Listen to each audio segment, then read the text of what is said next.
What's up guys, Rutherford Garage. I'm back. I'm going to be doing wheel hubs and spindles on a 2011 Chevy HHR. First video in a long time. See how it goes. Alright guys, so on the 2011 Chevy HHR, the tools you were going to need in order to do the job properly is jack, impact or ratchet,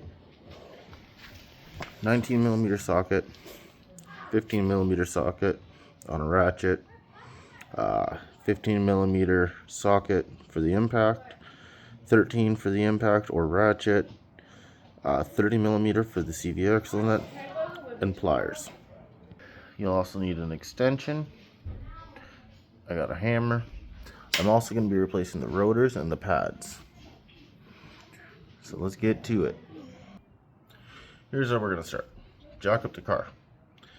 Lift up the car so the tire's off the ground. Use a 19mm on the HHR to take off the lug nuts. Then you're going to go ahead. You're going to use the 13mm to take off the caliper. Now, if you're not going to do the pads and rotors, you don't have to take off the caliper. Technically, I don't either, but I'm just going to do it so I can check the movement of the pistons, make sure I don't got a piston that's stuck. Ooh, got stuff on my nose. And yeah, so we're going to start off 13 mil. So let's do 13mm on the caliper. Then in the back side here, if I can get it to you, you have a 15mm here, and up at the top you have a 15mm in there. And then the caliper comes off and the caliper mount comes off. These two here. 30mm is for this, which I've already gotten it loose, but I'm going to leave it here so that when I'm ready to, I can take the hammer and I can smack it in to release the CV axle.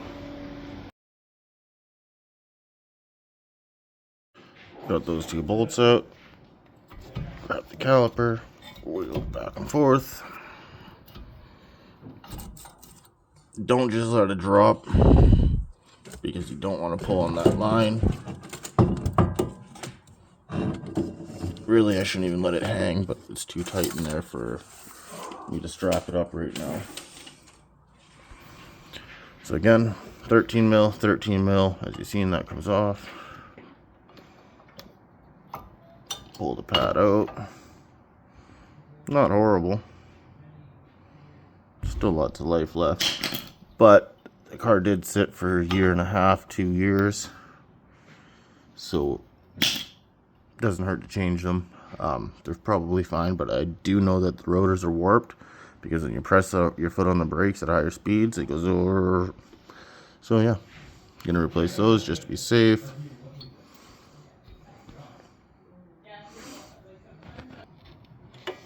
So go ahead, crack that one loose.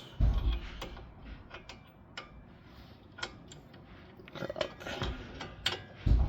that one loose, which I already did. And just unthread it.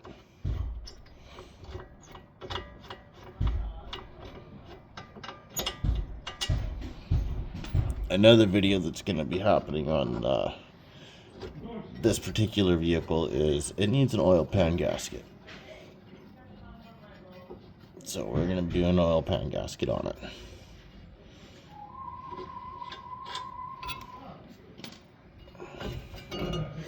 Caliper mount comes off. Oh yeah, that's a good rotor. Seized right on.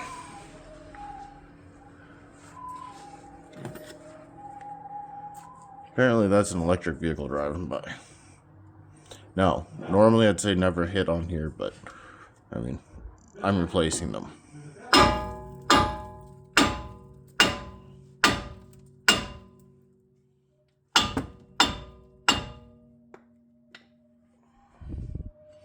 You can see it's real rusty in there.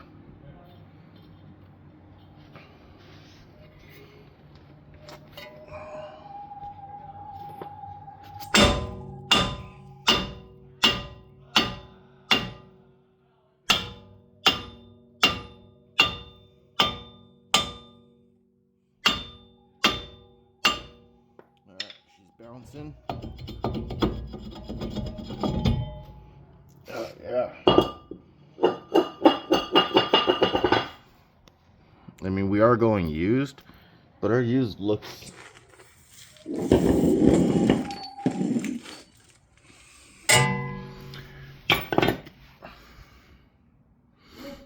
a tad bit better than that. Well, it is a new day here at Rutherford Garage, I guess carport. Didn't get a chance to finish recording, putting the car back together last night. Stuff came up, got a little late, so I just had to throw it back together real quick. So today I will be doing the drive.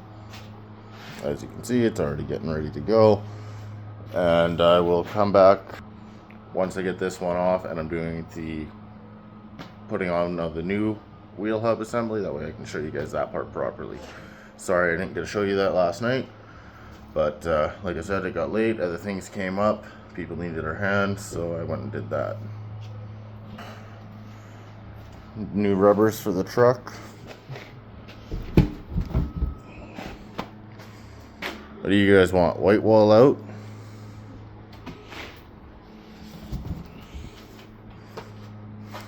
Or black walls out? Me personally, I want the white walls. I like the way it looks. Always have liked it. I think the white on the black truck.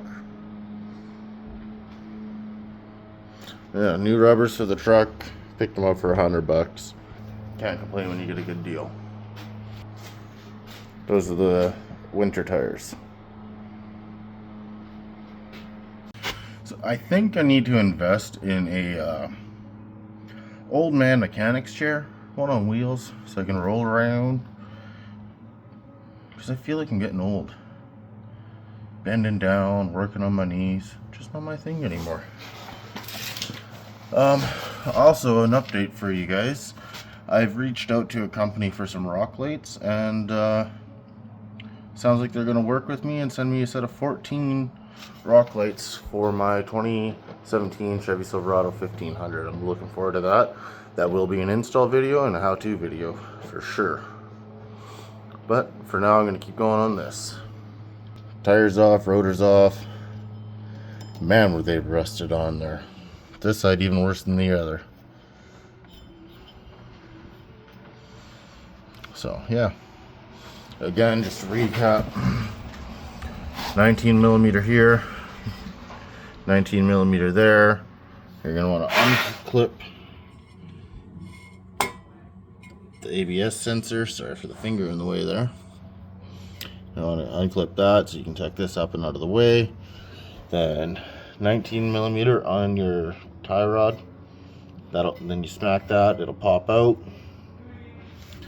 And right here you've got a 15 millimeter that goes through to a nut on the other side, and that's so you can disconnect the lower control arm off of the wheel hub itself, or the spindle. 30 millimeter for that. Again, do not take the nut all the way off and then smash this to get it to come out. Make sure that you've got this come up, smack it, it'll pop it loose, then take your nut all the way off, because you don't want to damage these threads. Although they're pretty corroded if you ask me. So I'm going to go ahead right now. I'm going to take off the tie rod, the lower ball joint bolt, and the spindle bolts, and get back at her.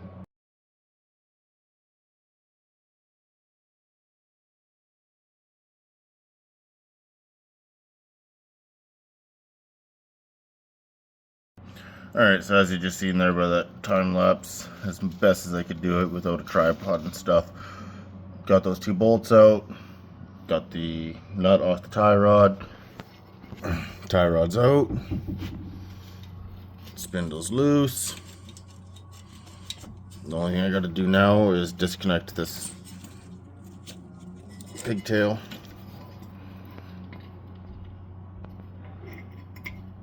Which I'll do that with some needle nose pliers, because that makes life a lot easier. And then I gotta just take that out down there on the lower control arm ball joint. got a frame. Oh, can't see. Kitty cat. So now I'm gonna back off this CV nut and yeah, then I'll smack that in.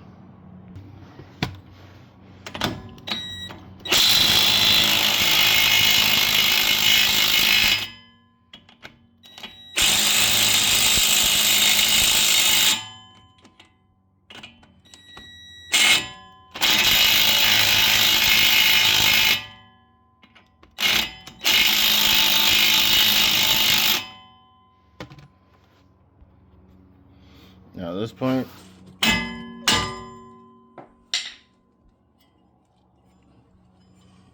give it one more, I think.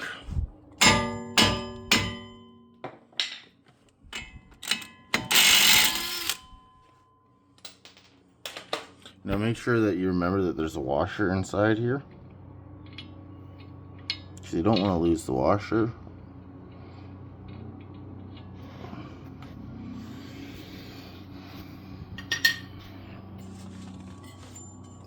Okay, so now I'm going to grab my 15 and I'm going to start taking off the lower ball joint, and then yeah, we'll pop this whole hub assembly off and get the new one on.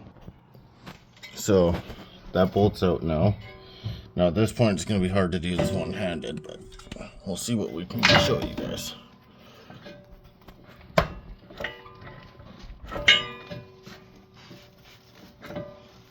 This is your CV axle. It's got to come out. Separated.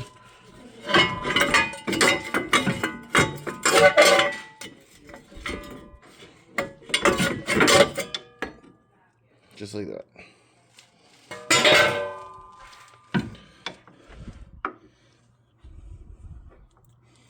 It still feels like it's okay.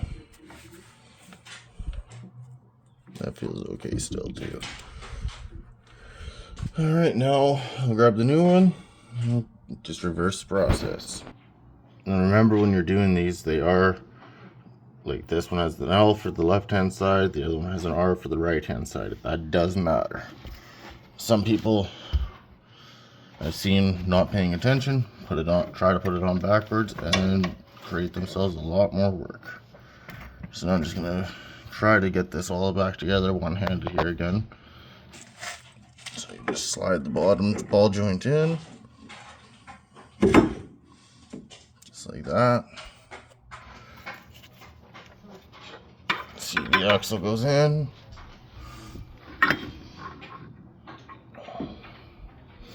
This is going to be the hard part. Because if you notice, my strut kind of turned.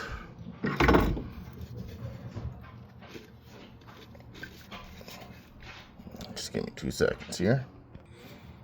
Okay, so I got that bolt lined up. Sorry I couldn't show you how I did it. Needed 2 hands. Hopefully I can get this one with 1 hand.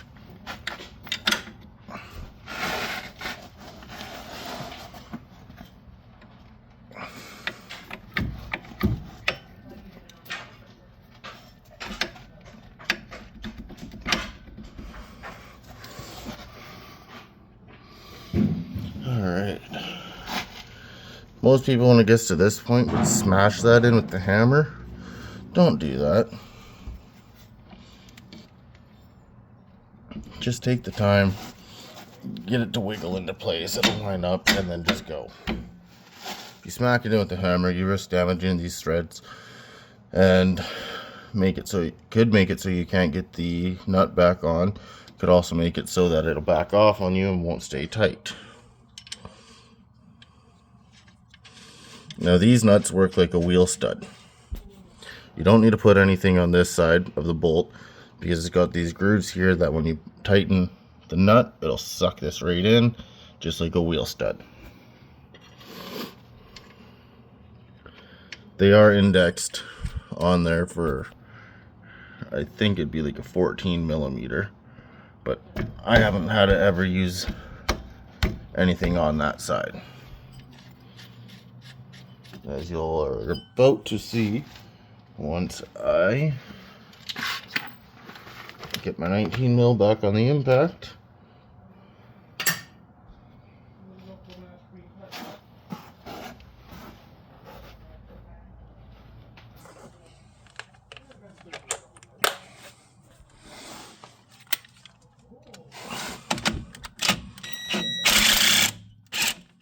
might need it on that one.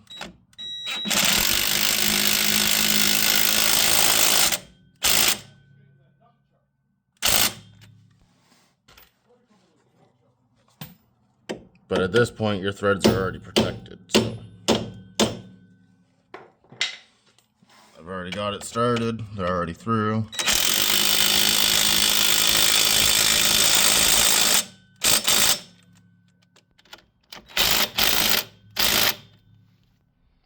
To be honest, I love this little Ryobi.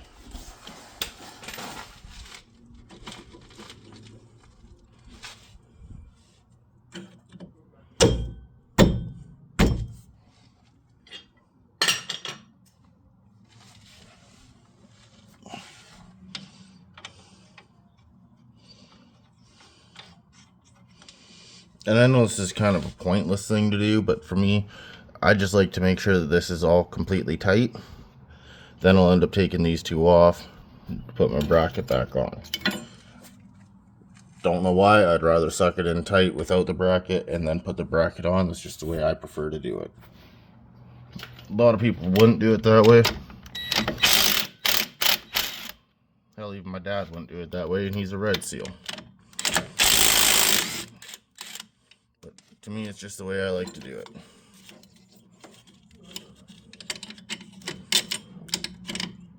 And to be honest, I don't even have any reason as to why. It's just the way I've always done it.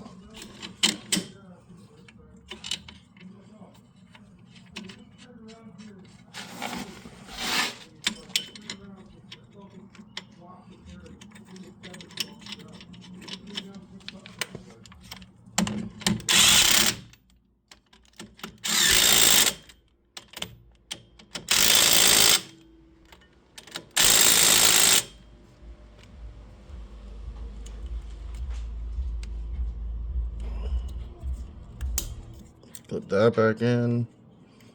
Plug the sensor back in.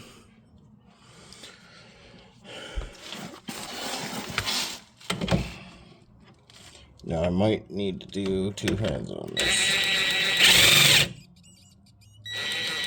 Because if you see the threads are moving, I need to get more pressure down. So I'll be back with you once that's tight. Okay, so just a little bit more downward pressure. Bolted right up nice and tight. Now we just need to get the lower control arm ball joint in.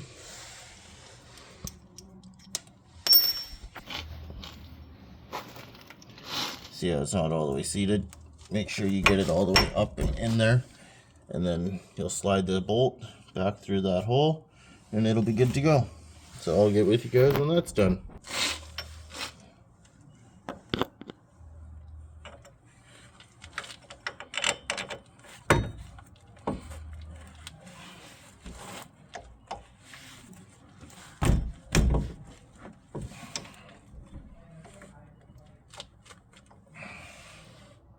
Okay, ball joints in on the lower, tie rods in, hub mounts are on, brackets are on, ABS sensor, wheel speed sensors on, hubs on.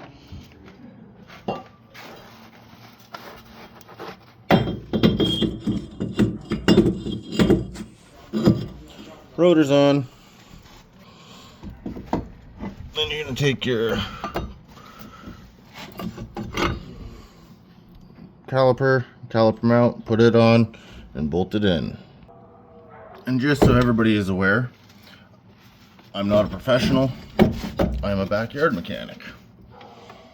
I am a red seal small engine mechanic, and I have been taught by my father about mechanics. So we're gonna get this together, take it for a drive. I'll give you guys a view of the test ride, I guess. See you when it's time for that. Don't really need to show you how to put a tire back on. So, one thing I need to specify to all of you is, I know I haven't showed it in this video, make sure you're torquing to spec. If you over torque something like this, you're putting way too much resistance on it, you're going to overheat your bearings, you're going to burn your bearings out prematurely. Make sure you torque them to spec. Whatever vehicle you have, spec could be different. So make sure you know what spec you need and torque it to that. Not above that, not below that. But I'm going to put the tire on. We're good to go after that.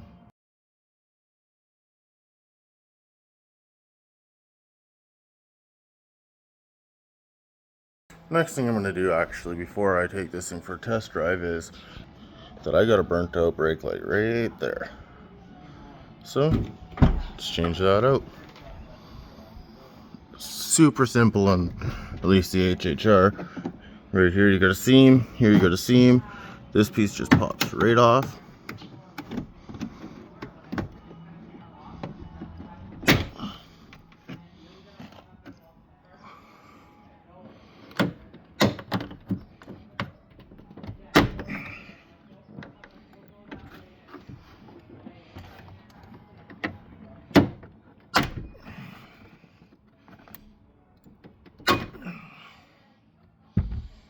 Just like that. This is the burnt out one. I can already see it. Twist, drop down.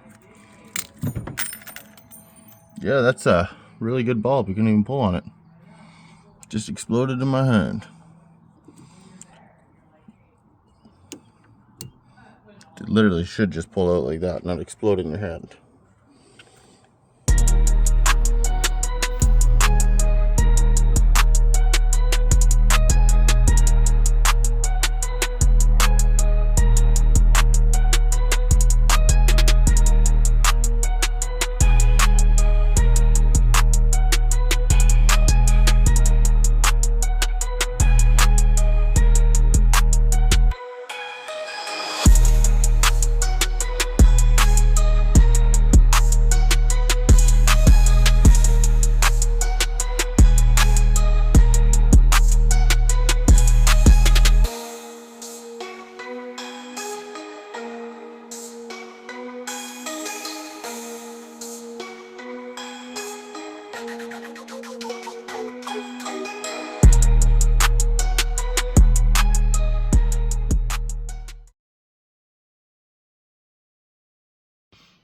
Alright guys, that will conclude it for this episode of Rutherford Garage and Adventures.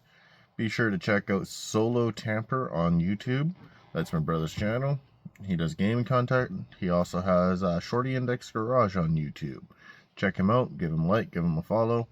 Share his videos, share my videos, like my videos, comment on my videos if you feel free to do so. No vibrations, no rattles, no humming. Car ran great on that test drive. So until the next time, enjoy your time.